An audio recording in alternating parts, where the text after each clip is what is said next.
In today's video, we are going to do the stock analysis of one of your favorite companies, SBI Cards and Payment Services. I've got a lot of requests to make a video on this company, and that's why I've gone for it.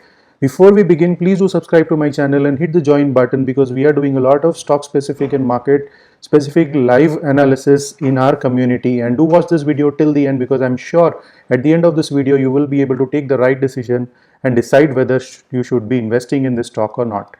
And why I have chosen SBI cards is because in the poll conducted in our Telegram channel, 21% of the people have voted for SBI cards among so many choices given. And if you want to choose your favorite company, don't forget to join our Telegram channel as well.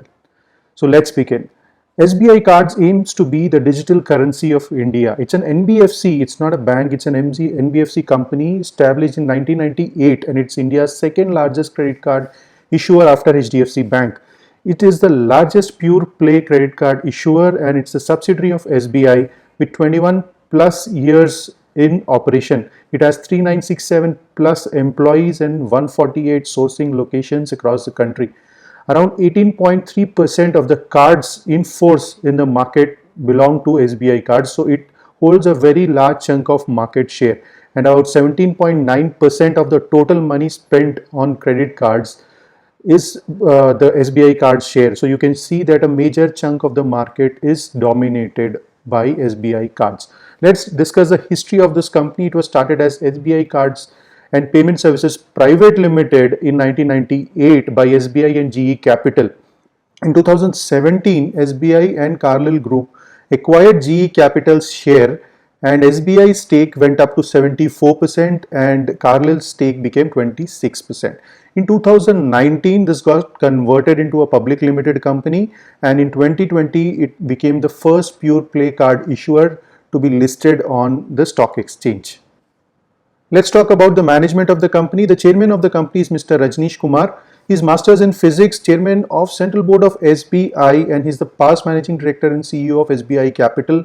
He joined the SBI group in 1980, so he has spent a lot of time working with the SBI group, and he has over 39 years of experience of working in the banking industry. The managing director and CEO of SBI Cards is Mr. Ashwini Kumar Tiwari, who is a certified associate of Indian Institute of Bankers. He is a certified financial planner and he has been on the board of International Institute of Bankers. He is a part of the SBI group for more than 3 decades.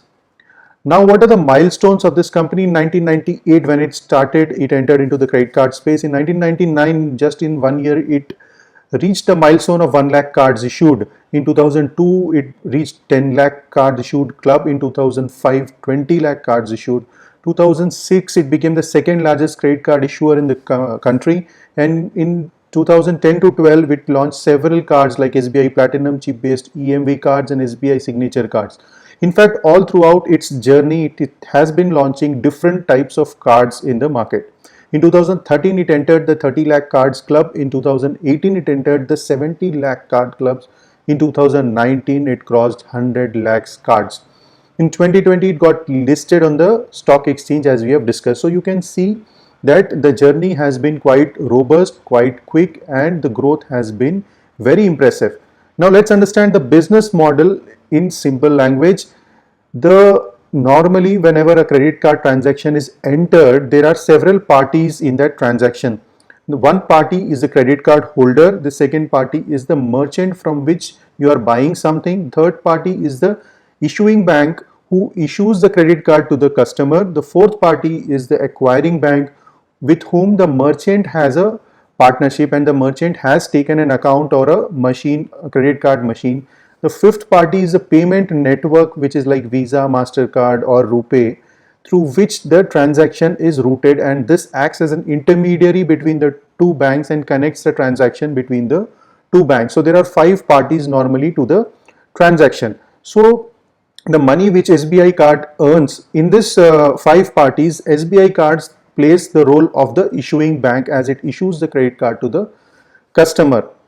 So the main sources of revenue for SBI cards would be the interest. If at all the customer delays in the payment of money, then it becomes a loan and the customer has to pay interest, which is quite high percentage of interest on the money which he owes to SBI cards. The second type of revenue is from the fees, the annual fees or various other fees which it charges from the customer. The third type of fees is the transaction fees which it charges from the merchant from which the customer makes a purchase. So these are the different types of revenue which the SBI card earns, but the entire money doesn't come to SBI cards. It is shared between the other issuing banks and the payment network. What are the major costs which is involved in the transaction which SBI cards has to pay? The SBI cards, it's an NBFC, and so it has to borrow money and then lend to credit card users. So the cost of borrowing money is one of the major costs for SBI, and it has to pay various fees like the fees paid to the payment network, which is the Visa and the MasterCard. Other than this, there are various other expenditures which are regularly incurred in the business like marketing and other expenditures which is separate. From the transaction point of view, these are the fees which. Now coming to the product segments, there are broadly two segments of products. One is the personal cards, the other is the corporate cards. In personal cards, there are different types of cards which SBI gives. Lifestyle cards, which are for elite customers who spend a lot of money and whose cards usage is good. Reward cards, wherein they give a lot of rewards while using the cards. Shopping cards for people who are more interested in shopping. Travel and fuel cards, where they get a lot of benefits when they spend money using the card for travel or fuel expenditures. Banking partnership cards, SBI cards has partnered with different banks, and as a co-brand it issues cards with the other banks for the customers. So the banks, smaller banks, are having partnership with SBI cards, and the card contains the branding of SBI card as well as that particular bank.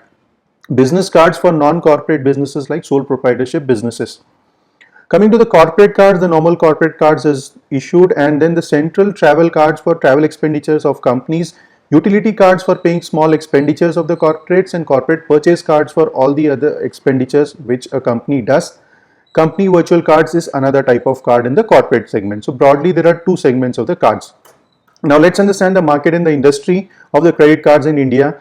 The penetration in India for the credit cards is very less. Out of 100 people, only 3.5 people on an average use credit cards in India. But whereas if you see in China, it's 49 cards per 100 people, and in USA it is 337 cards for every 100 people.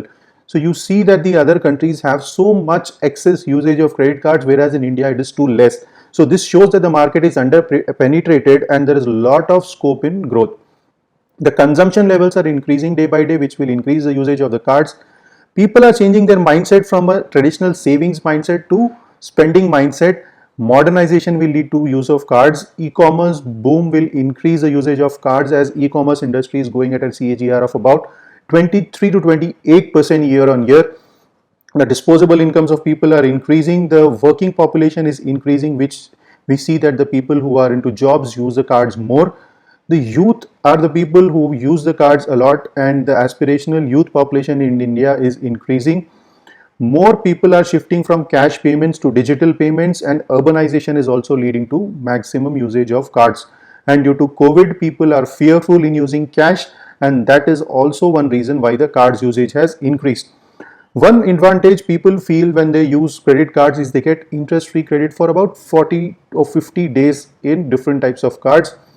Contactless payment is possible when you are using credit cards, and the number of credit cards in circulation have become 5.77 crores in India as on March 31, 2020, and they are growing at a CAGR of 23% year on year. The spends are increasing about 21% year on year, and the point of sale terminals are increasing 38% year on year. So you can see that statistics that the market size is growing tremendously fast. UPI transaction has grown more than 2.4 times compared to the earlier year. So you see that people are using electronic means to make payments instead of cash. Who are the competitors of SBI cards? The main competitor is HDFC Bank, which is leading and the first topmost credit card issuer. Other banks like ICICI, Axis Bank are the major players, and these four people like SBI cards, HDFC, ICICI and Axis hold the major share of the market. Other than this, all the other smaller banks also are a part of their competition, and American Express, Standard Chartered are also into competition with them. And what is the advantage which SBI cards has when compared to the others? The optimum mix of the cards is an advantage, as SBI cards offers various types of cards which are suitable to all kinds of individuals and as well as companies, and they support almost all types of payment modes. Their payment network like Mastercard, Visa, Rupee, they have tied up with everybody, and they also offer omni-channel services like they are available on mobile app, website, SMS, IVR. All forms of payments are possible using SBI cards. The presence of SBI cards is quite extensive and the network is huge, which gives it economies of scale and lower cost. They are using latest technologies like artificial intelligence, machine learning, and others. And in terms of awards, they have been continuously winning several awards, like they won the 11th time the most trusted credit card brand in India award, which shows that the customers have a lot of confidence in this company. They have access to the database of the SBI customers, which becomes a very big advantage as the SBI customer base is huge. And there's a lot of brand advantage with the name which goes with SBI. And they also have tie-ups with different other smaller banks, as we have discussed, so that also is a big channel of getting a lot of customers for SBI cards. What could be the growth prospects in the near future? The customer acquisition capabilities of SBI cards is growing, and they are able to acquire customers through different modes, different innovative methodologies. There are new customer segments which they are trying to tap by creating different types of cards, as we have discussed. They are trying to stimulate the customers to use the cards more and generate more and more volumes, and they are trying to make the credit card experience better. They are moving towards contactless payment, where the people don't have to even swipe the card in the machine. Without that itself, the transactions would happen. They are focused on youth, as in India 40% of the credit card users are under the age of 35. They are offering various savings and rewards when they are using their credit cards. They are entering into new partnerships with others and launching new products. They are investing a lot of money in research and development and using different technologies, as we have discussed, AI, ML, and in fact chatbots. India's largest co-brand cards issuer is SBI Cards with 23 co-brands. What could be the different risks which SBI Cards faces as a company? The increase in UPI adoption. People are using UPI to make more and more payments. So when you use a UPI, your transaction happens directly from your bank account. So you don't need a savings, you don't need a credit card. So that could be a risk for credit card companies. So what the credit card companies are doing to mitigate the risk, they are trying to link the UPI transaction with the credit card itself, not with the bank. So when they offer this service, the customer is able to make the payment through the UPI like Paytm, Bheem, or Google Pay, and the money is deducted from their credit card and not from their savings bank account. So the customer gets the facility of UPI as well as they get the credit from the credit card. So to cover this risk, SBI is trying to tie up with all UPI players and get connected so that people are still using the credit cards to get the credit.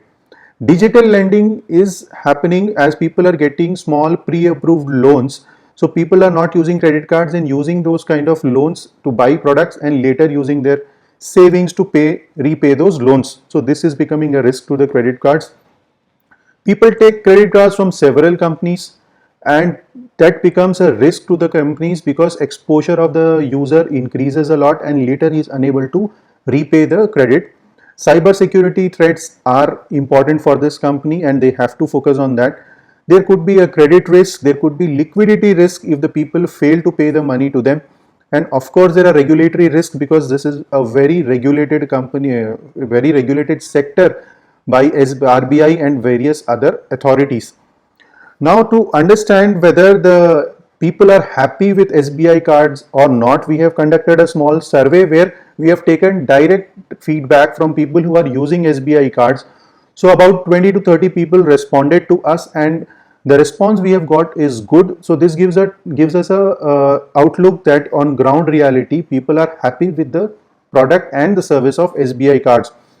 So what feedback we got is the service is very decent and people like that service. Majority of the people like their service except a couple of them. They are happy with the app which SBI card uses and they are happy with the interface. They are happy with the discounts and rewards they are getting by using SBI cards, and they are happy with the customer service They have clarity in the charges which SBI cards charges them, and they are very excited with the discounts which they are receiving on Amazon and Flipkart by using SBI cards. Let's discuss the quarterly results.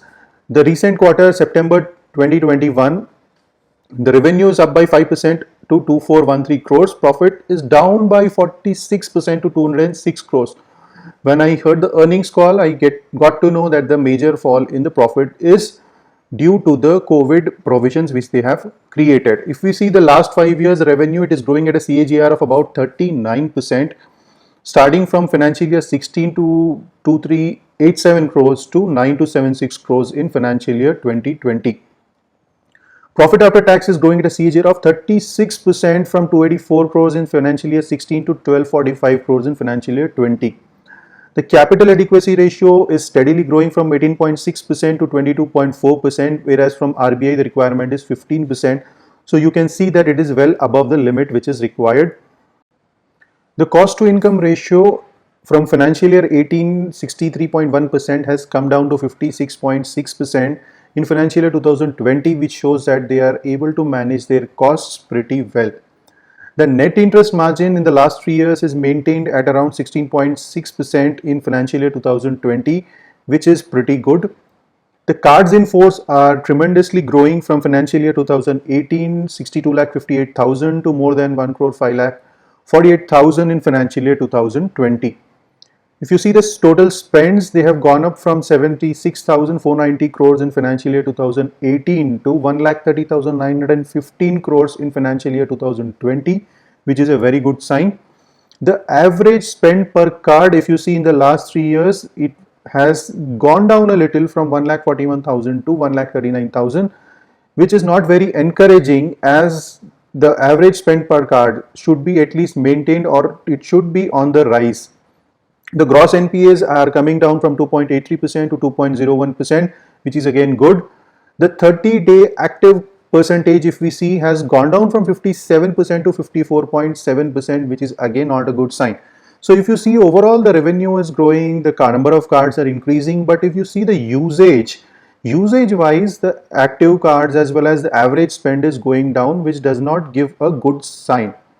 Let's understand the shareholding pattern of this company as on 30th September 2020. The promoters hold about 69.5%, the public 4.6%, so there's very less stake left with the public. The DII is about 20% and FII is about 5.9%. Financial highlights: the capital adequacy ratio is about 22.4%, which is pretty decent, and that is 228 basis points increase from financial year 2019. The cards in force as on are about 1.05 crores, which are up by 28% year on year. The total card spend is about 1,30,915 crores, which is up by 27% year on year. The receivables are up by 30%, 24,141 crores.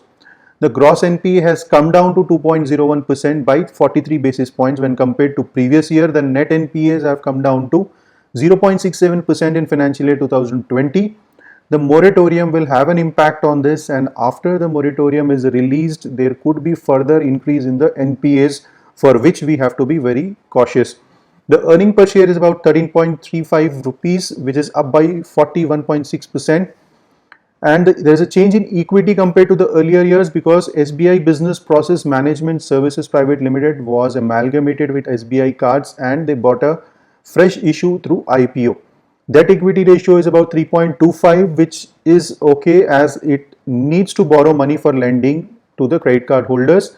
There is no pledge. The reserves are steadily growing, and the director's remuneration is about 93.49 lakhs, which is pretty reasonable. The net profit margin is about 13.41%, which is good. ROE and ROCE is 23.3 and 22.49, which is very good. This is a dividend paying company which has paid a dividend of 1 rupee per share, which is 10% of the face value, and dividend yield is about 0.12%, which is a little less. Auditors, the stat auditors of this company are S. Ramanand Iyer and Company. Coming to the valuations part, which is important for us. The last traded price is about 847, 52-week high and low is 495 to 918. Since the listing in the IPO, this stock has given a return of about 24%. The market cap is around 79,000 crores.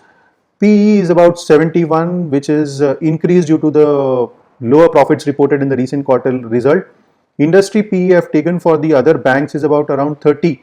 The price book ratio is about 14.9%, which is very high. The intrinsic value, as per Benjamin Graham's formula, roughly it comes to about 500 to 550 rupees. So in terms of valuation, I feel the stock is very highly priced, and ideal value of this stock should be around 500 rupees. Now let's understand the support levels. This stock could get some support at around 767, 685 and about 580. So if you ask me, the right level to enter this stock would be below 600 at the third support level. Coming to the recent news and announcements, the SBI card has recently partnered with Paytm to launch contactless credit card. The stock is losing shine as recently it has reported higher NPAs. In September 2020 quarter, it has reported 4.3% gross NPAs, which is a kind of an alarming sign. Without the loan moratorium by the RBI, there could be even higher NPAs which could be reported in the coming quarters, and that is why several analysts have become cautious about this stock. So coming to the conclusion, SBI and the management is pretty strong and the promoters are very strong of this particular company. The sector is very attractive, as I feel that the usage of cards is bound to increase in the future. They have a lot of brand advantage as it's an SBI brand. Fundamentals of this company are good, but we have to be cautious on the NPAs. The growth has been tremendous, fast, and they are one of the market leaders in the industry. The products are a wide range of products which are very attractive. The co-branded partners with different brands and different smaller banks is also an advantage. As I said, there is a risk of NPAs for which we have to be very cautious, and I fear that they have a very close competition from a lot of private banks which are already big and which are growing. So that's the reason why I don't prefer to give the stock such high valuations, and that's why I've advised to enter this. Although it's a good stock, but you have to enter it at the right levels, and also you have to keep a close track on every quarter's NPAs which are being reported. So thank you for watching this video. I hope you like it, and do subscribe to my channel. Hit the bell icon to get all the notifications of the new videos which are uploaded. Do consider joining my channel. You can check out the video in the channel for the perks which you are getting. Consider joining and following me on Telegram. Thanks for watching and have a wonderful day.